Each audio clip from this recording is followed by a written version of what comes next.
Hindi alam ng housemates ang makakausap nila ay ang kanilang sarili noong bata pa. Dear Rave, musta? Kaya pa ba? Kaya mo yan. Ikaw pa. Alam ko, Rave, sobrang sakit. Bakit kaya sila naghiwalay? Mabubuo pa kaya kami ulit? Alam kong yan ang mga tanong mo ngayon na ang hirap makakuha ng sagot. Alam ko din na ang hirap dahil kinikimkim mo ang lahat ng sakit dahil ayaw mong ipakita kay Lola na sobrang nasasaktan ka sa nangyari.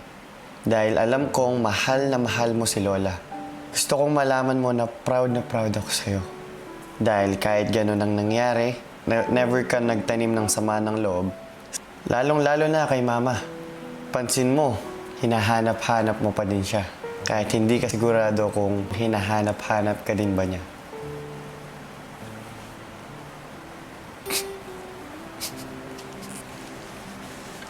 Rave? Mahal na mahal mo ang mama mo. Dahil pilit mo siyang iniintindi. Kahit sa mga araw na hindi mo talaga siya maintindihan.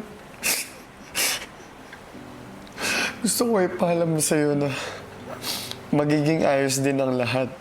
Pinapangako ko sa'yo na hindi ko susukuhan ang mga pangarap mo. At bibigyan ko ng magandang buhay sina Papa, Mama at Lola. Good luck, Rave. Fighting. Rave, Kuya. palagay ko labis na natutuwa ang batang Rave sa liham mo para sa kanya. Mas naiintindihan niya kung ano yung kanyang maaaring harapin at natutuwa rin siya para sa'yo. Salamat po sa pakikinig.